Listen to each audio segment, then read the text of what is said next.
कांग्रेस नेता मणिशंकर अय्यर के फिर बिगड़े बोल। देश की सुरक्षा पर होने वाले खर्च पर उठाए सवाल। पूछा, रक्षा पर हजारों करोड़ का खर्च क्यों? क्या दुनिया को बर्बाद करने की ये होड़ है?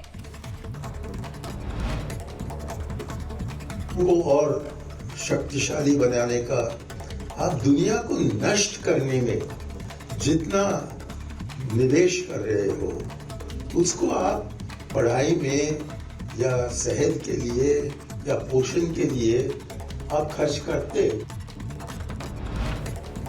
कांग्रेस नेता मणिशंकर अय्यर ने फिर भूली भाषा की मर्यादा। भारत को बताया अमेरिका का पिछले सुरक्षा सौदे पर उठाए सवाल। कहा, पाकिस्तान चीन के नाम लोगों को डराने की हो रही है कोशिश।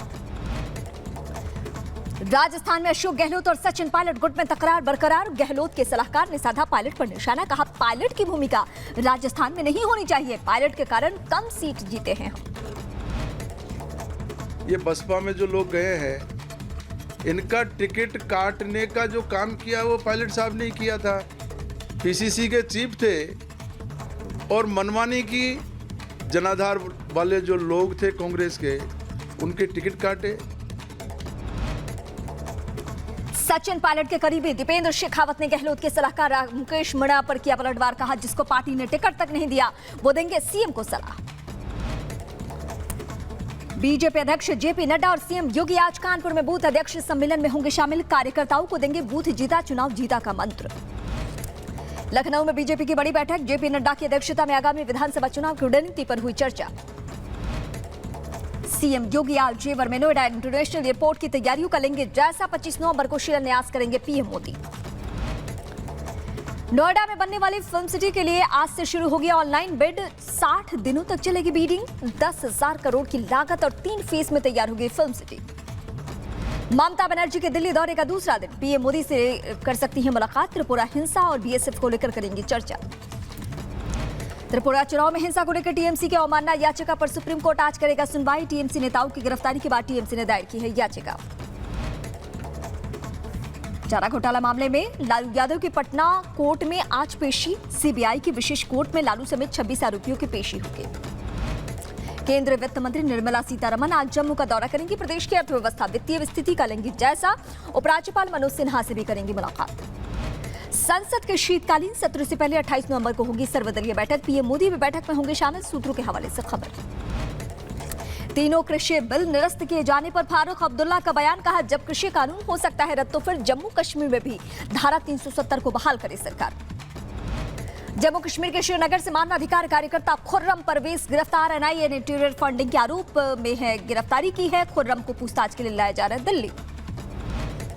ग्रुप कैप्टन अभिनंदन को वीर चक्र मिलने से बौखलाया पाकिस्तान। पाकिस्तानी मीडिया और नेताओं में भी अभिनंदन को मिले वीरता पदक की चर्चा हो रही है। अभिनंदन ने साल 2019 में बालाकोट एयर स्ट्राइक के बाद पाकिस्तानी F-16 फाइटर जेट मार गिराया था। दिल्ली के सीएम केजरीवाल के पंजाब दौरे का दूसरा दिन। पार्टी कार्यकर्ताओं को करेंगे संबोधित। चुनाव की रणनीति पर स्ट्रैटेजी पर करने वाले हैं चर्चा। शिवपाल यादव ने गठबंधन के लिए अखिलेश को दिया 1 हफ्ते का अल्टीमेटम। कहा, अखिलेश की सभी शर्तें मानने को तैयार। एकता में ताकत है, बिखराव में नहीं। समाजवादी पार्टी छोड़े एमएलसी रमा निरंजन बीजेपी में हुई शामिल। बीजेपी की नीतियों से प्रभावित होकर थामा बीजेपी का दामन। सुप्रीम कोर्ट पैनल के सदस्य ने किया एमएसपी का विरोध। कहा, एमएसपी लागू होने से किसानों को नुकसान, देश में बढ़ेगा संकट। मध्य प्रदेश के मुख्यमंत्री शिवराज सिंह चौहान का कांग्रेस पर निशाना। कहा, कांग्रेस के राज और गलत इतिहास पढ़ाया गया। आजादी के इतिहास के बारे में गलत हमें जानकारी दी गई। नेपाल में हुई डांस चैंपियनशिप में शामली की बेटी मिष्टी गुप्ता ने जीता रजत पदक। घर पर लगा बधाई देने वालों का तांता। यमुना एक्सप्रेसवे का बदला जा सकता है नाम। अटल जी के नाम पर रखा जा सकता है एक्सप्रेसवे का नाम। 165 किलोमीटर लंबा है ये पूरा एक्सप्रेसवे।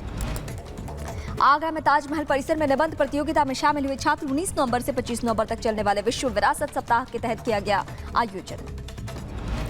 कानपुर के चिड़ियाघर में अब लोग साइकिल से सैर कर पाएंगे। साइकिल की सवारी के लिए 40 रुपए प्रति घंटा देना होगा।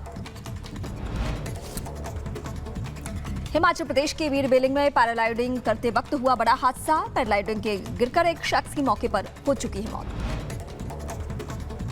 यूपी के मिर्जापुर में शादी समारोह में गोली चलने से युवक की मौत। बारात की अगवानी के दौरान हुई फायरिंग। यूपी के बहराइच में पुलिस 4 किलो से ज्यादा चरस बरामद की। चरस की कीमत करीब 1 करोड़ 50 लाख बताई जा रही है। पुलिस आरोपियों को गिरफ्तार कर जेल भेजा है।